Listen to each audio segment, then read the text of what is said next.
I'm your host, Greg Villafana, and we've partnered up with our friends at MPP to deliver short business tips each month. Having expertise in the swimming pool industry and business world, we believe these messages will truly help your business. So without further ado, let's jump into this month's business tip.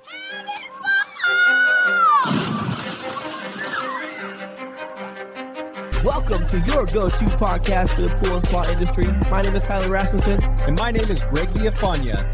And this is the Pool Chasers Podcast. All right, what's going on, Hal? How you doing? Good, man. Thanks for having me on again, Greg. Yeah, most definitely. Always a pleasure talking with the famous Hal Denbar. Well, and I think we got some fun stuff to talk about today. Firing customers. Yes, firing customers. And we just had this little debate before we hopped on here. We are going to say terminate or fire, but people definitely know what we're talking about when we say firing a customer, don't they?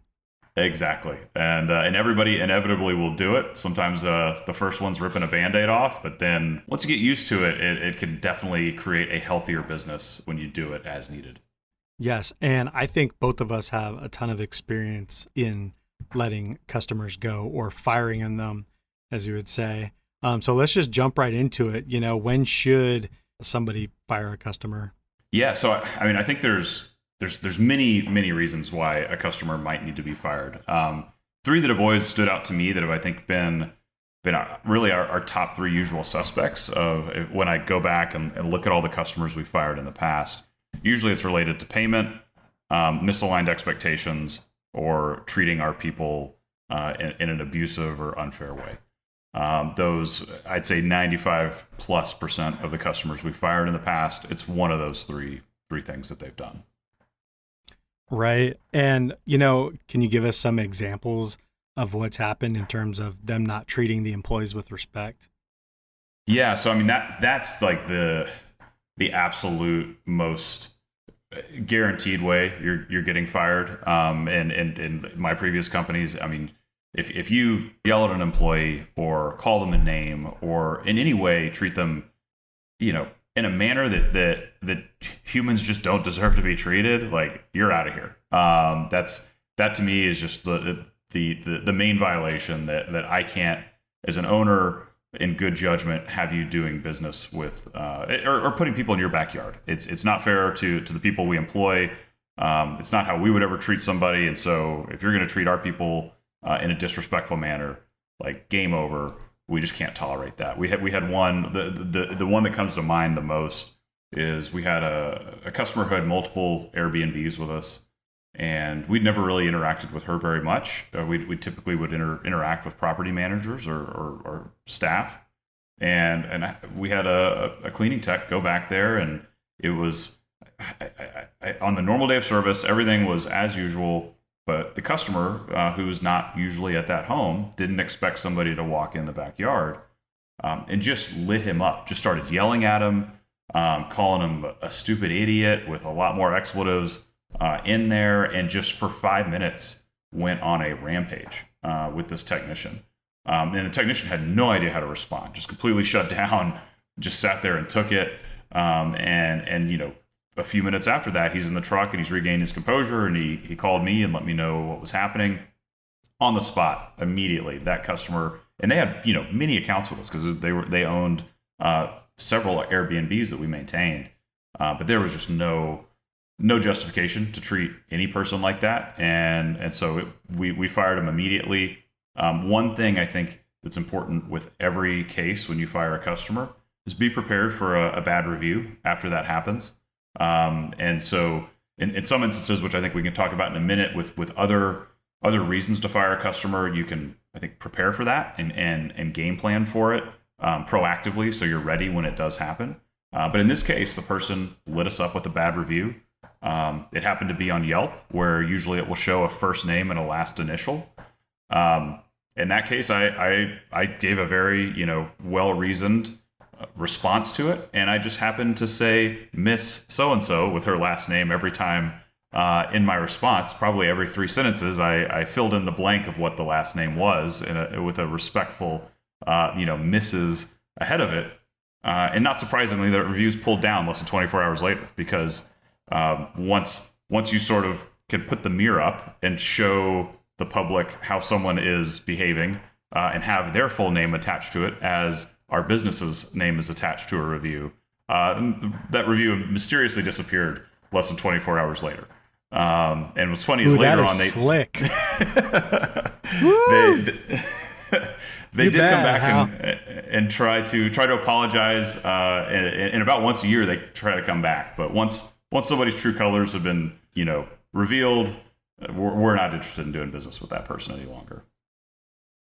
Yeah, totally. And as much as I love Yelp, Google, and all these other review platforms, it's still a place where, like, who cares about reviews? If somebody is not treating your team correctly, like, reviews are the last thing that you need to worry about. You just respond accordingly, and people see that. And people on Yelp aren't stupid. They'll go back and look at the other reviews that they've made, and if they see what you're saying makes sense, they're going to do the right thing. So don't let, a negative review stop you from doing the right thing, For sure. And that goes to, I think, the review piece of this. One of the other more common reasons we fired customers is misaligned expectations. And usually I think best case scenario, you cut that off before the engagement even begins in the initial conversations with the potential client. If you're hearing red flags, or if they're asking you to do things that are outside of your normal scope of work, in our experience, the best thing to do at that point is refer them to somebody that may be able to provide what it is they're asking. And what I mean by that, say somebody's asking a very specific request, like walk around this side of the yard at this time of day, text me 14 minutes before you come, leave things in this order. In Patriot in Austin, we have a process for how we do business. We think it's a really good one, and our reputation has proven that out. So if we're asked to vary from that process, we know we're going to fail because it's outside of our normal operation. And so if somebody is dead set that things have to be done outside that process, we'll refer them to somebody else. We have no problem sending business to other people that we know may be able to oblige that request. And so if we don't catch that early on in the process, though, whether it's documented in a service agreement or just verbally decided over the phone how service is going to go down. Later on, when that customer comes to us with expectations that are not realistic or were not in line with what we had explained they would be, in every one of those instances, if we have to fire a customer at that point, we will always comp that last month's service or whatever it is that was complained about. Because in my mind, that's a marketing expense that goes to preparing for a potential bad review. If there's $300 that they're complaining about, we're just going to write that off and chalk that up to marketing. Because very rarely is somebody going to be so pissed about the misalignment of expectation and then being fired when you have given whatever service has been provided so far for free that they're going to go online and vent about it. I love that. And some other things as well is they're not making the necessary repairs for their pool, and it's costing you more time. Absolutely. And maybe even money. I mean, time is money. So if you're having to take more calls or send a technician back because they don't want to fix the water leveler or they don't want to, over the deck water level or any one of these number of things, we're going into wintertime. If you've been making these recommendations or it's in your service agreement, which we'll get to, that you need to drain a pool when we recommend it, you're spending, especially right now, right? We have the chem shortage going on. And if you're not doing what we ask of you, you're just costing us money, depending on how, you're charging for service. So, those absolutely. things to plan with as well. That misalignment of expectation, it goes both ways. Our expectation is that the pool is going to be healthy so that we can maintain it easily and well.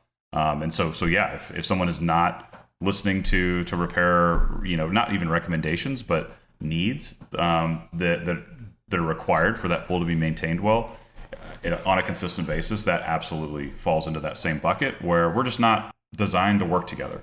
And there's other companies that can probably serve that customer in some way that's going to make them happy. But if we're going to perform the work, we're going to do it right. And if the customer's not aligned to that, that's just as just as strong a reason to part ways with that customer as if we're not performing something that they think we should be doing. Yeah. And I'll say one more thing before we move on. Something that I struggled with in the very beginning, and thank God I had Tyler to help reel me in, is to not take things personal. Because that's something I always had a hard time with when somebody wasn't happy with something, or they were just a human being and they were just taking it out on me. I would take that very personal, and that would result in maybe exchanging words or, not thinking clearly when writing an email back to somebody or responding to a Yelp review.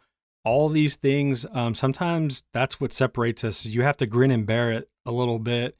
And, because you want to set a good example for your team as well. And this is how we do things. That's what kids do, or, people that don't run legitimate businesses, as they react to these situations. Yeah, we all want to react, how our flesh wants us to, but you have to think about the big picture when you're doing all that. It's just kind of is just business. For sure. So, and that goes actually, I think, very similarly to the similar topic of reviews, which we've already mentioned. I think when it comes to either responding to a review or, in this case, firing a customer, it's always best practice to just give yourself like 24 hours. Take some breaths, think on it, maybe talk to somebody else, but explain what you're thinking you're going to do or write, because letting that cool off time happen is in the end going to make for such a better result. Because if you come in hot, nothing productive is going to come out of that. Your company's probably going to be worse off for it. Your employees are going to see that and see that, there's a fuse that they need to account for as well, or, that maybe the company is not as in control and the leadership is not as in control as they would like it to be.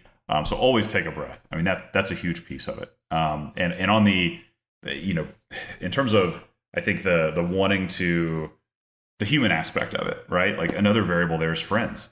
We had a sometimes your company's not designed to work well with friends. And I know we had one specific case in the past where we had a good friend that we were maintaining their pool, and the friendship started getting weird. I realized I just was noticing that this friend was more awkward interacting with me than they had been prior. And finally, I asked him, I was like, what's going on? Like, is everything okay with the service? And I always like to reiterate to friends, you don't have to do business with us, right? We're one of many vendors, and we know we can serve most people well, but we can't serve every person well. And maybe you're one of those people. And so I checked in with him. I was like, what's going on? It's okay if things are bad. Tell me first of all, but and you could go elsewhere. And he kept saying, no, everything's fine. And eventually, I think after I had given that freedom to them of like, hey, you don't have to do business with us, they left and went to a friend that I referred him to. And I get a call from this friend who owns a pool service weeks later. Why did you send me this customer? What is going on? Like, this customer is just on me all the time, just riding me, watching my guys, rude. And I was like, really? And what I realized is this friend, the way they interact with workers at their home is really by treating them like the hired help. And they felt like they were in a weird position because they had me doing the service and they didn't want to treat me that way. And there was creating this weird wall where then when I freed them up to go to another vendor, they went and treated that vendor like trash, like they couldn't treat me, which was interesting insight into that friend. But sometimes the chemistry is just not right to do business with friends. Yeah. And that's, leading into the next thing, is how to be proactive from the very beginning of the relationship. And you knocked down that one of the first ones, which was, try not to enter the friend zone. I think I did that early on, and you can be respectful. You can do all these things, but getting into the friend zone where you've got phone numbers and you're chopping it up about, sports and all these different things where it's just getting a little bit too friendly to where they're going to think that they can contact you all hours of the day. They're going to expect things to be cheaper. They're going to think that things in the service agreement maybe don't apply to them. There's all kinds of types of things that go through their head. And if you're new to the pool service world, and you think I'm crazy. I'm not. I've seen it play out too many times. I think friends are off limits. I used to tell Tyler, because in the beginning, I mean, they help pay our bills, but I was like, dude, do not bring on any more of your friends. Your friends all have the shittiest pools, like by far. One of them had the only fiberglass pool that I think I've ever even seen, and that thing was a nightmare. Sorry, Ty. He knows what I'm talking about, though. There's definitely varying positions on that. Like I always like, say, the neighborhood I live in. I like to use that and leverage it to pull in as many clients in that neighborhood as possible. But I have many friends that refuse to do business in their own neighborhood because they don't want to have customers down the street, or that think they are friends when really they're just, neighbors and acquaintances that are clients, and that it gives them some extra access to you that's outside the bounds of what a normal business to customer relationship should be.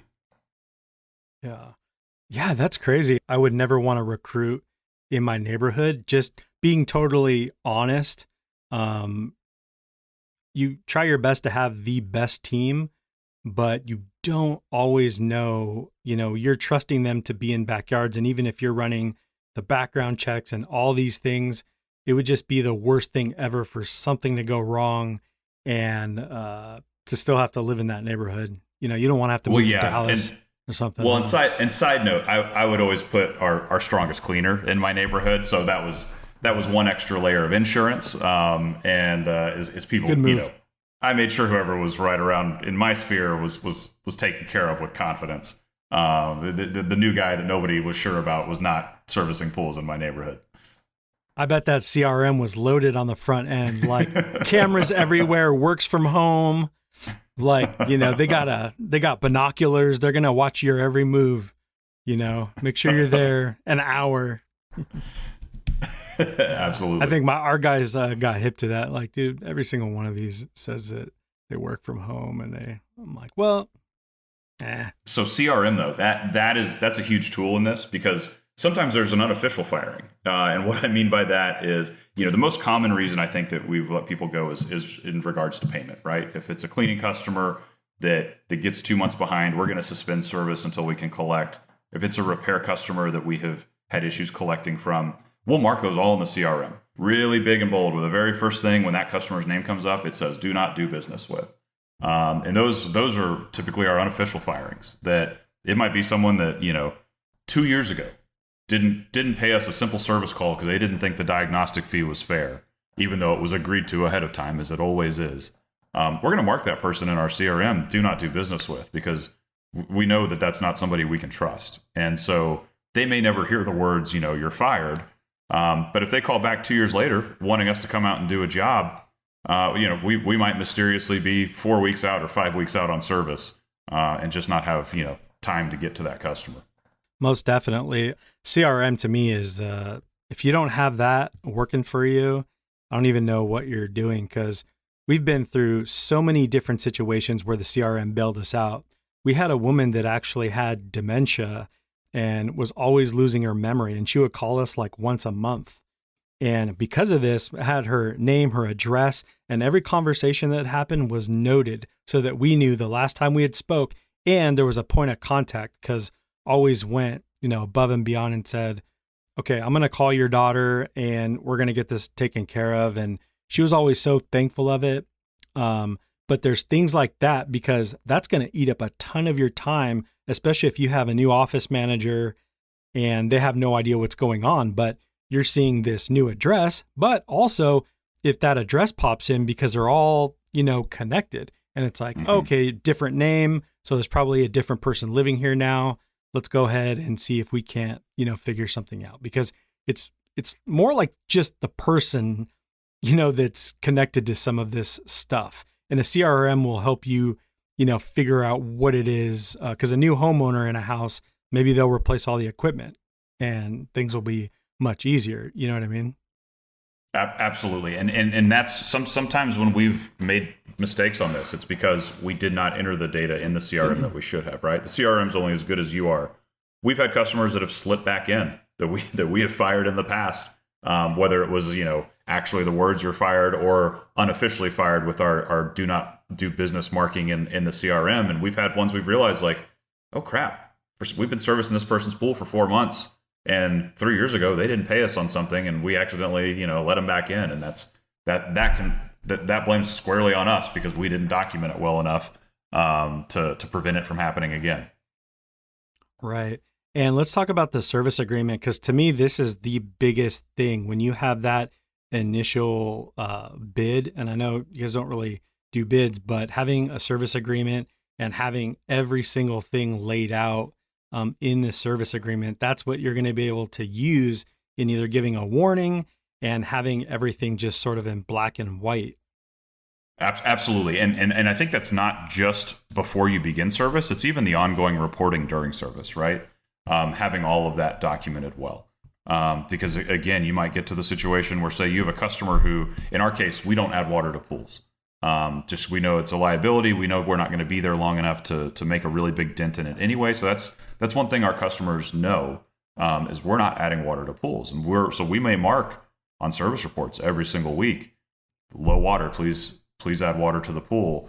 And if we have those 4 weeks in a row, and then the customer calls and complains because their motor seal is busted, we've got that documentation. And again, if we're not documenting it, then it is our fault, and we're the one to blame, as opposed to being able to tell the customer, like, the expectation is that this falls on you, and if it's not done, this is not our fault. This is a valid bill and repair that needs to be paid. Yeah, and also explaining those things if you get the opportunity. It was so important to go over, sort of the scope of services and the things that we do and don't do, and holidays, and if the gate is locked. I mean, every little thing, and you can kind of amend these things on an annual basis if need be, because you're always going to constantly update it. The way I see it is, you have a problem, you add it to the service agreement right away, because you're probably going to forget it. So it's really important that they understand, and it's also in writing, because when these things happen, it's just, you want to be able to lean on that agreement. Absolutely. And sometimes it can be very specific to a customer too, not just the general, here is how we do business scope of work. It can be, if you have a cliffside pool that has a negative edge, on the side of the cliff, that we agree, we communicate to that customer, nobody's walking out on the edge of this negative edge, over a 50-foot cliff to scrub that wall, right? This is the expectation we're setting. But then a new technician walks back there, and the customer encounters them in the backyard and convinces them to go do the unsafe thing. You're done, right? If you're putting our technicians in danger, because you think you can get some extra value that has not been agreed to, that's just not, again, something that is an immediately fireable offense. If you think the back wall of your pool is more valuable than somebody's life, you're out. Yeah, exactly. A situation that comes to mind real quick is our service manager and the producer of Pool Chasers, Kyle. He was in a backyard, and we had already warned this house to keep the dogs inside. These big, gnarly dogs. It's like a pit bull shelter or something. I don't know. But the second time this happened, he was like fighting them off, and one, I think, bit him, or not crazy hard or anything like that. Or maybe it didn't happen, but got close enough. And she was just like very sweet about it. And was like, dude, I am so sorry, whatever I need to do. But I was like, no, that's it. I've already given you a warning. But also too, it was important for, our team to be able to see that, no, I got your back. It's not me out there even taking care of the pool. So you might think that, just man up. Well, it's not you that's in that backyard. How would you feel if you had to go, open that gate? Because I remember that feeling. I hate dogs, of opening the gate and being like, dude, I swear to God, you got this long run. Hopefully, nothing comes around, that bend. But it's so important for, the culture of the company and all those things. That I think is actually the biggest takeaway of this entire conversation is, when it comes to firing a customer, the overwhelming majority of the time, the reason it has to happen is for the morale of the company and the morale of employees. Payment, sure, that's a common one. That doesn't have that impacts our bottom line as company owners. But in my mind, is less important than the ones that really impact the morale of the company, and because that's going to create the future value as you build your company, right? If there's somebody that is, mistreating employees, or even, it may sound silly, but like hurting their self-esteem by getting on them for misaligned expectations that really are not, true to life as far as what it is we should be doing. Those are things that are just going to create an unhealthy work environment. And the vast majority of the time we've had to fire somebody, it is to make sure that we have our people's back, make sure they know they're valued, and that, the job they're doing is truly valuable and not to be discounted by somebody that on the outside that probably is not fully aware of either they're not sane or they're not aware of how valuable the service we're providing is and how valuable the person providing that service is. Yeah, definitely. And that's one of a few of, the consequences if you're not to take care of something. Can you think of any other consequences if you're not firing customers? I mean, really, just the safety piece is the thing that comes to mind. Because we've had very similar instances with dogs as well. If a dog is not put up on an assigned day that's agreed to, the biggest nightmare I think for any of us as owners is getting a call that somebody's been injured. If you see potential for that with a specific customer, that customer's got to go. Yeah, I mean, it's your mental wellness too, because it always killed my motivation when you had these problem customers paying, $100 a month, and it's like, why are we putting ourselves through this? We need to replace them, or even if they don't get replaced in the earlier years, if it's not that easy to get customers, which it is right now, because you're not going to be motivated to want to keep doing it, and it gets much more difficult. There's a lot of things as a business owner you're going to have to do, and the other thing I want to say too before I forget is making sure that you train your team on what's in the service agreement, because Kyle was a unicorn and very special, where I knew when he spoke up, that was real. A lot of other people might take advantage of that, and there could be something very small going on, and they're like, no, need to get rid of them now. I'm not, turn into a prima donna. It's like, nope. There was a wagon by the pool. I'm just not. I can't do this. What? Come on, man. That's bullshit. Yeah.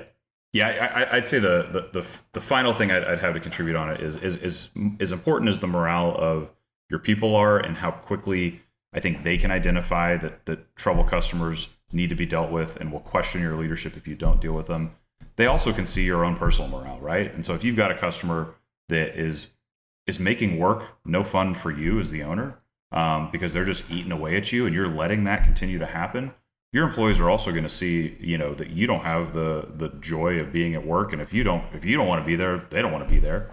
And so I think, sort of self-preservation is really important with this as well, to just cut out a cancer early. Don't let it fester. Don't let it bring you down and lose your joy for doing what you're doing, because that will be contagious and everybody else will see it, whether it's your employees, your other customers. Don't let it take away, the sort of the spark that you've got for running your business. Yeah, I love that. And I just want to say, I really look up to you and Patriot Pools. I mean, I think you guys had built such a cool brand that anybody would be proud to go and work for. I mean, on all different levels. And I think that is really transparent, on the outside as well, for people that want to use you for their services. So I just got to say, anybody that doesn't know who Patriot Pools are, look at everything that you guys have done from the very beginning. And I know that it couldn't have been easy doing all of that, but it all paid off because you have one hell of a team. Thanks so much, man. Yeah, no problem. Thank you so much for listening. If you'd like to learn more, you could hit the link in the show notes below or visit poolchasers.com. If you'd like to learn more about MPP, visit go-mpp.com. See you out there, Pool Chasers.